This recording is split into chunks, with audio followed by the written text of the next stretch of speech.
안녕하십니까. 자비도량 주지 노입니다. 오늘의 본문은 저번 시간에 마음 공부에 꼭 필요한 세 가지 이런 주제에 대해서 말씀드렸습니다.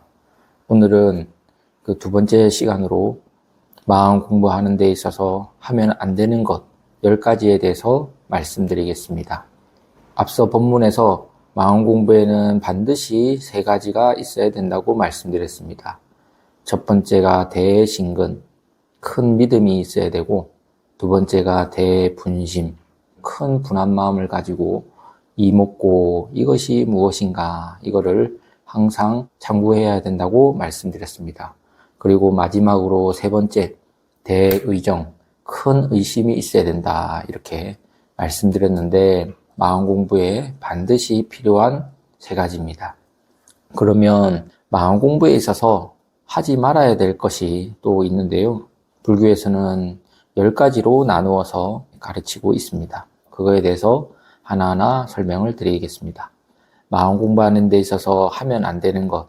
첫 번째는 뭐냐 하면 생각으로 점치는 것, 헤아리는 것. 이것을 하지 말아야 됩니다. 예를 들면 마음이 어떨 것이다. 마음이 저기 가슴에 있을 것이다. 머리에 있을 것이다. 어디에 있을 것이다. 또는 마음이 어떻다. 이런 것은 절대 하면 안 되는 겁니다. 오직 이것은 무엇인가. 이것만 생각해야 됩니다. 보통 이렇게 생각을 일으킨다라고 했을 때 그것을 날생자, 해석할 해자를 써서 생애라고 그럽니다. 그거를 견해를 낸다, 견해를 일으킨다 이런 말을 하는데요. 마음 공부하는 데 있어서는 견해를 일으키면 안 됩니다.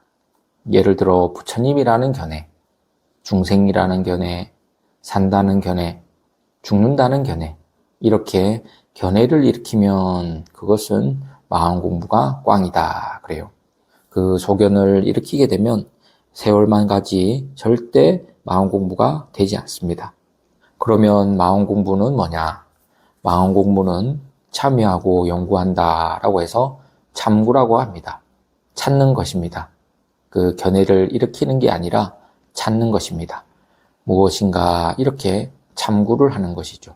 그래서 불교에서는 견해를 일으키면 병이다. 무슨 견해든지 그것은 다 소용이 없습니다. 그래서 불교에서는 생애, 견해를 일으키면 병이요, 참구는 공부다 이렇게 말을 합니다. 그래서 우리 불자님들은 생각 일으키는 것을 그만두고 이것은 무엇인가 이렇게 찾는 것, 참고해보는 것이 마음 공부가 되는 것입니다. 좀 쉬운 말로 하면 딴 생각하지 마라 이렇게도 설명드릴 수 있겠습니다. 이 반야신경을 열심히 일심으로 읽어라 이렇게 하면 반야신경 하나하나를 정성을 다해서 읽으면 그 반야신경을 읽는 동안에는 딴 생각이 들어오지 못합니다. 그거와 똑같은 겁니다. 그래서 이것은 무엇인가 라고 했을 때 딴 생각이 못 들어와요.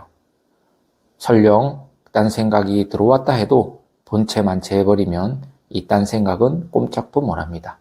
그러니까 마음 공부하는 중에는 무엇이 들려도 신경 쓰지 말고 무엇이 보여도 신경 쓰지 말아야 됩니다. 사실 무엇이 들려도 대접, 환영을 안 해주면 맥을 못 추거든요.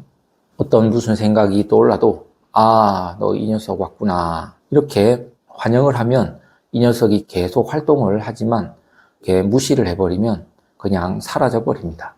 이게 마음 공부의 참 중요한 부분입니다. 두 번째, 마음 공부하는 데 있어서 밖에서 얻으려고 하지 말아야 됩니다. 가끔 선지식들, 큰 스님들이 불자님들의 진심을 일으키게 하기 위해서 공부하는 사람들에게 여러 가지 제스처를 취하는 경우가 있습니다. 눈도 가끔 껌뻑거리고 눈썹도 위아래로 움직이고 하는 경우가 있습니다. 그리고 주장자를 들어서 가만히 아무 말 하지 않고 주장자만 들어 보이는 경우가 있는데 그럴 때 선지식 또는 큰 스님이 어떤 표정을 하든 또 어떤 행위를 하든 거기에 집착을 말아야 됩니다. 이것은 밖에서 무엇을 얻으려고 하는 것과 똑같습니다. 또 자기 생각으로 헤아리려고 하는 것과 똑같기 때문에 이것은 전부 병인 겁니다. 앞서 마음 공부의 핵심은 뭐라고 했습니까?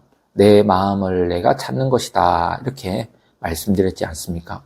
그래서 밖에서 일어난 밖의 대상에 대해서 어떠한 견해도 생각도 일으키지 않는 것이 중요합니다. 세 번째, 마음 공부를 함에 있어서 무슨 말을 가지고 이러쿵 저러쿵 해석을 합니다. 이것도 다 소용이 없습니다. 제가 이렇게 법문을 하는 것도 이것은 그 깨달음, 진리, 진실을 설명하기 위한 방평문입니다. 그래서 불교에서는 이런 말이 있습니다. 개 방평문 시 진실상, 방평문을 열어서 진실을 드러낸다, 이런 말이 있는데요. 제가 하는 법문도 이 법문을 통해서 진실을 드러내기 위한 것입니다. 하지만 이 깨달음은 그리고 도는 이러쿵 저러쿵 말로 해석해서는 되지 않습니다.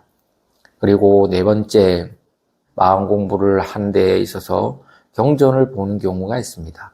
경전을 보면 이런 말이 있으니까 이게 바로 깨달음이구나, 이게 참 마음이구나, 이렇게 어디서 문자를 통해서 얻으려고 하면 되지 않습니다. 이것도 앞서 말을 가지고 이러쿵 저러쿵 해석을 하면 안 되는 거와 일맥상통하는 거죠. 그리고 다섯 번째, 마음 공부를 함에 있어서 입을 여는 곳에서 알려고 하지 마라, 이런 말이 있는데요. 이것은 뭐냐 하면 큰 스님이라든지 선지식이 어떤 오른손 주먹을 쥔 채 이렇게 법을 들어 보이면 그것을 설법이다 그래요. 다른 말로 하면 선지식이 입을 열어서 설법을 하는데요. 그래서 이제 신도님들께서 큰 스님이 설법하는 것을 듣고 그 자리에서 무언가를 알려고 애쓰지 말라, 이겁니다. 그러면 스님, 그 큰 스님들 선지식의 설법은 법문을 왜 듣습니까? 이런 의문이 들 수 있는데요. 법문을 듣는 이유는 그 법문을 듣고 본래의 나를 찾아야 되는 겁니다. 그래서 법문은 나를 찾는 데 도움이 되는 거지 그 법문 자체에 내가 있는 것은 아니다, 이렇게 말씀드릴 수 있겠습니다. 그 다음 여섯 번째, 마음 공부하는 데 있어서 아무 일 없는 껍데기를 쓰고 앉아있지 마라, 이건데요. 마음 공부를 잘못하다 보면 하는 일 없이 세월만 보내는 경우가 있습니다. 참선한답시고 앉아서 조는 경우가 있는데요. 그것은 공부가 아닙니다. 자는 거죠. 졸고 있는 거죠. 경전을 보더라도 생각이 다른 데 있으면 경전을 보는 게 아닙니다. 앉아있지만 정신은 또렷하게 이것은 무엇인가 이렇게 참구를 해야 되는데 하지는 않고 앉아서만 있는 것을 세월만 보낸다, 이렇게 말을 하는 거죠. 그 다음에 일곱 번째, 마음 공부하는 데 있어서 있다, 없다라는 견해를 일으키면 안 됩니다. 마음이 있는 건가, 또 마음이 없는 건가, 이러한 견해, 이거를 사견이다 그래요. 또는 단견이다 그럽니다. 이 중도가 아니라 단견이다 그래요. 한쪽 견해에 빠져서 마음이 있다, 또 마음이 없다, 이러한 견해를 일으키면 안 됩니다. 그 다음 여덟 번째, 마음 공부하는 데 있어서 마음은 참으로 없는 거다, 참으로 있는 거다, 이렇게 아르마리를 일으키는 것도 이 병이 됩니다. 마음 공부는 아르마리가 아닙니다. 그리고 아홉 번째, 이것도 계속 연결되는 말인데요. 마음 공부하는 데 있어서 아마 이런 생각을 할 겁니다. 마음이라는 것이 이런 도리일 거다, 이런 이치일 거다, 이런 거를 하지 말아야 됩니다. 이러한 것들이 전부 생애입니다.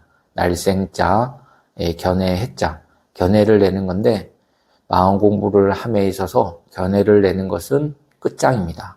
병이다 그래요. 그러면 공부는 뭐라고 했는가요? 참구라고 했습니다. 무엇인가 하는 것, 무엇인가, 이게 공부예요. 이럴 것이다, 이게 아닐 것이다. 여기에 마음 공부에는 이 것이라는 게 들어가면 안 됩니다. 또 마음 공부에는 뭐뭐까, 이럴까 저럴까, 이런 것도 들어가면 안 됩니다. 마음은 이럴 것이다, 또는 마음은 이럴까 저럴까? 이거는 다 소용이 없는 겁니다.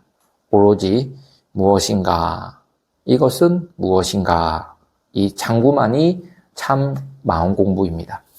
그리고 마지막 10번째, 마음 공부를 함에 있어서 깨달음을 기다리지 말아야 됩니다. 나는 언제 깨달을까? 이게 아주 흉악한 병입니다. 마음 공부를 할 때는 오로지 무엇인가 이것만 해야지 언제 깨달을까? 언제쯤 나는 깨달을 수 있을까? 이러한 견해를 일으키면 이것도 엄청난 병입니다. 그러면 어떻게 해야 될까요? 제가 방금 말씀드린 것처럼 오로지 이것은 무엇인가 이것뿐입니다. 이것을 놓치지 말고 잘 챙기고 찾아야 됩니다. 이것은 무엇인가? 그렇게 되면 어떻게 되느냐 하면 일체망상이 툭 끊어져 버립니다. 그래서 일체망상이 툭 끊어지는 것과 동시에 어떻게 되냐 하면 자견자오라 스스로 보고 스스로 깨닫게 됩니다. 정리를 하면 이것은 무엇인가 이거를 잘 챙겨서 살피게 되면 일체망상은 툭 끊어지게 되고 그 끊어지는 것과 동시에 스스로 보고 스스로 깨닫는다. 이게 마음 공부입니다. 사실 망상에 끌려간다는 것은 내가 내 생각을 내었기 때문에 거기에 끌려가는 거거든요. 생각이 떠오르지 않습니까? 그럼 거기 생각에 생각을 내서 안 따라가면 그만인데 생각이 일어나면 계속 따라갑니다. 그러니까 망상을 일으키지 말라 하는 소리는 망상이 일어났을 때 따라가지 말아라 이 소리입니다. 이게 마음 공부의 핵심입니다. 그래서 마음 공부를 제가 이렇게 필수적인 3가지와 10가지 하면 안 되는 것을 말씀드렸는데 사실 이 마음 공부는 매우 중요하지만 아주 간단합니다. 마음 공부를 함에 있어서 어떠한 해석도 하지 말고 또 기다리지도 말고 밖에서 찾지도 말고 오직 무엇인가 이렇게 하시면 됩니다. 보이면 무엇인가 또 들리면 이것은 무엇인가 항상 무엇인가 이것뿐이에요. 저기 해가 또는 전깃불이 번쩍번쩍 하더라도 이것은 무엇인가 누가 나한테 욕을 한다 하더라도 하는 이것은 무엇인가 듣는 이것은 무엇인가 욕하는 것을 듣는 그 마음 뭐냐 이거잖아요. 뭐 얄미로운 사람이 내 앞에 딱 나타났어요. 그러면 이것은 무엇인가? 그러니까 이게 전부 자기 마음입니다. 한 마음 이겁니다. 보는 것도 듣는 것도 한 마음이고 이 2가지 마음이 아니죠. 무엇한테 물려서 아픈 것도 한 마음이고 무엇인가 이거죠. 그러니까 무엇뿐이에요. 처음에는 뭐 보는 거, 듣는 거, 생각하는 거 따로따로 있는 거지만 나중에는 무엇 이거 하나뿐입니다. 딱 보이면 뭐냐? 무엇인가? 들리면 뭐냐? 무엇인가? 잠들기 전에도 이것은 무엇인가? 그게 참고고 그게 마음 공부입니다. 그거를 꾸준하게 계속 하시다 보면 어떻게 되느냐? 일체의 망상이 거기에서 딱 두절되어서 자견자오라 자기 참마음을 스스로 보게 됩니다. 그러면 이제 이거를 비유적으로 말씀드리면 뭐냐 하면 이 물을 먹어요. 그러면 그 물이 뜨거운 물인지 차가운 물인지 아는 사람은 누구냐? 그 오직 물 먹은 사람만이 알 수 있거든요. 그런 경지가 바로 마음 공부입니다. 이 마음 공부란 게 복잡한 게 아니에요. 마음 공부하는데 여기에 핵심이 있는 겁니다. 그러니까 이렇게 마음 공부를 함에 있어서 필수적인 3가지 대신심, 대의정, 대분심 이 3가지를 가지고 또 마음 공부를 함에 있어서 앞서 말한 10가지를 잘 새겨듣고 기억하셔가지고 마음 공부를 꾸준하게 하시게 되면 어느 순간에 확철되오라 자기가 스스로 자기 참마음을 보게 되는 겁니다. 그게 바로 마음 공부고 그게 불교에서 말하는 선공부 이렇게 말씀드릴 수 있겠습니다. 그러면 오늘 본문은 여기까지 하겠습니다. 감사합니다.